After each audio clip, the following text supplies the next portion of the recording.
Hello there everyone, my name is Clink, and welcome back to the Legend of Zelda Link's Awakening DX PC port. So, last time we did the Face Shrine, and I made my way over here to Mabe Village, because today we're going to make our way to the 7th dungeon, and I actually don't want to do this part yet. I forgot, there's something we have to do before that. But yeah, we are going to do something involving that gravestone today. Instead, we're actually going to finally get these 3 squares of the map knocked out and see what those are about. So let me try to get past these guys real quick. And I'm going to need all of these. So start from this sign up here, and we just need to follow the sign arrows for a little bit. There's gonna be a couple enemies that get in your way doing this. So a good rule of thumb is if a sign's pointing somewhere, the next sign will be on the same tile row. So stand next to the sign and just follow this in a straight line until you get to the next one, and that's this one. And just repeat that process until you've gotten to all of the signs, which in this case is this one here. Then we need to go over there, so we're going to pull out the hook shot and go across and read this one, which is going to go up, and then don't hookshot into a hole. Yeah, there's going to be a lot of annoying enemies around here trying to get in your way. But you get to listen to the overworld theme some more, so can't really complain too much. But yeah, this is going to net us our 3rd and final ocarina song for the game. This one's not going to have too many use cases, although really none of the ocarina songs have that many uses. Like, you probably forgot that we have the Ballad of the Windfish, we just haven't used it for anything yet, so... And then over this way, I think this is the last sign. Yep. Your reward is this way.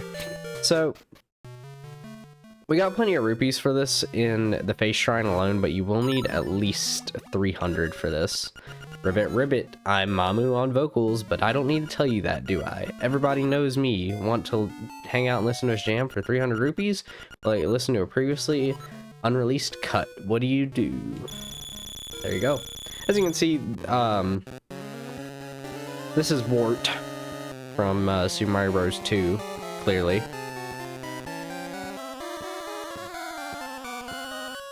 Man. And, yeah, we just get to listen to this awesome song.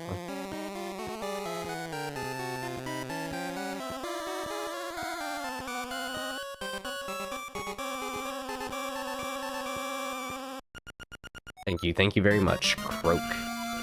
So yes, it's a very moving tune. It can even liven up unlivening things? I don't know. If you play this song, you'll make everything around you feel more alive.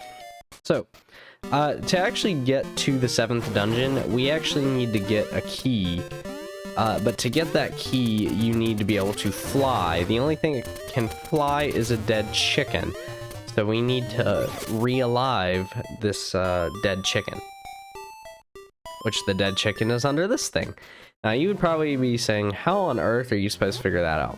Well, there's a guy in Tall Heights that would actually tell you some of this information, but for the sake of saving time and making this more watchable, I'm going to abuse the fact that I already know all of this to just do it now.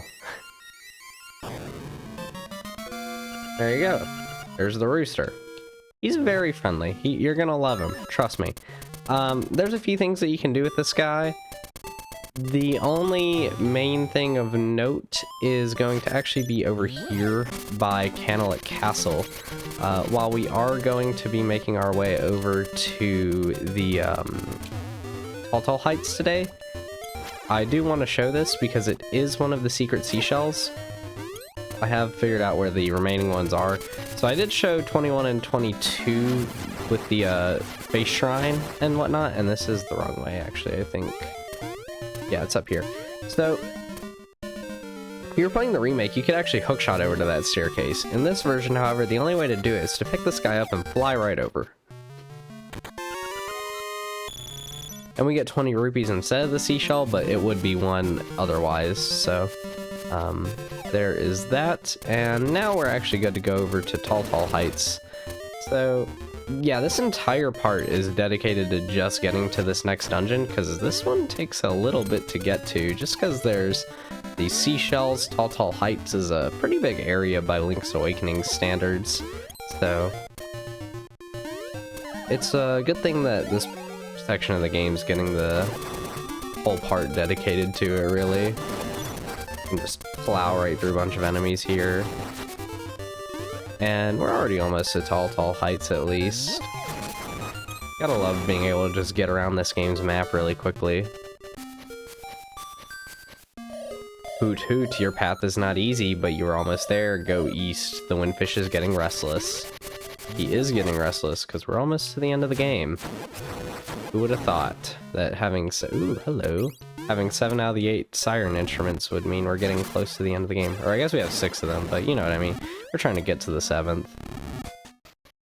And it's not this cave. So there is going to be 2 more secret seashell locations I'm going to show today, which means there's only going to be 1 left.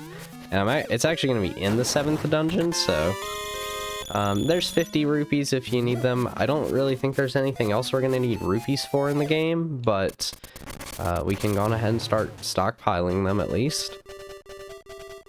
So this is where we previously made it to before the Angler's Tunnel, but we're going to continue on further this way. First of all, you're going to want to go up here.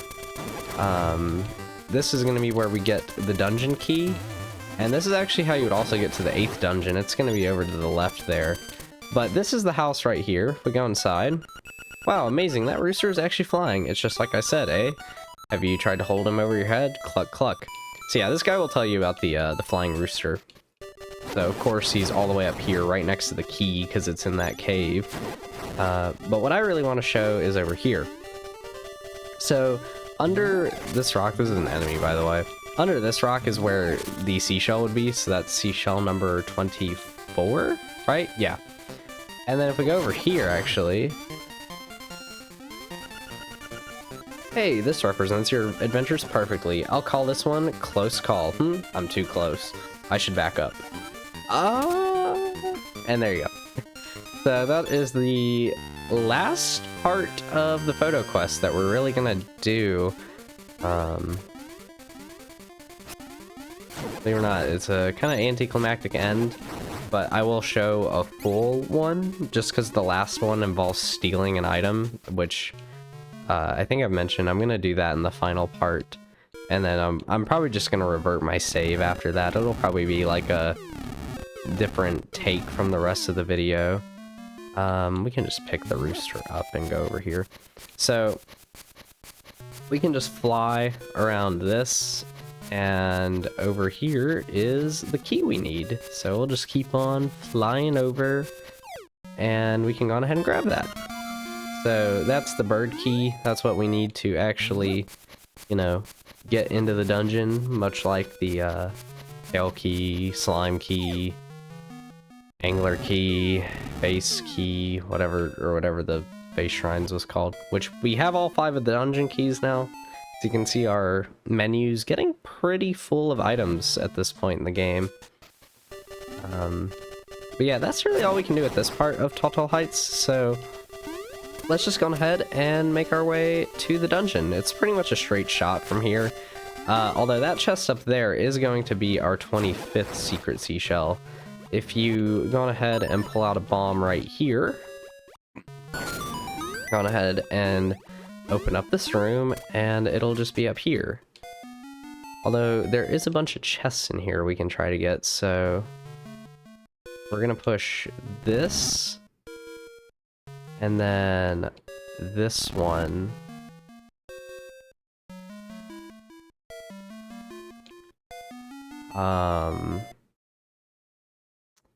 Then I want to push... If I push this, though, I can't push that one. Which is why I would want to... Okay, I think you just have to push this here. No, I messed that up. I messed that up really badly. But I think, yeah, all the chests are open if you do that. So you just have to do it that way, I guess. Oh well, you can get 20 rupees out of each of those chests, but it's not like we need it anyway. So this is gonna give us 20 rupees, but this will be a seashell if you haven't completed that quest already. And yeah, now we can just move on, which is lovely. Drop down here, and I actually want my Pegasus boots. Pegasus boots! I love the Pegasus boots so much. Hi, stupid beetle, and I don't know what that thing's called. I don't know all the enemy names. You are near the Eagle's Tower. Beware of the bird. What bird? Yeah, like I said, it's a pretty straight shot. It's, I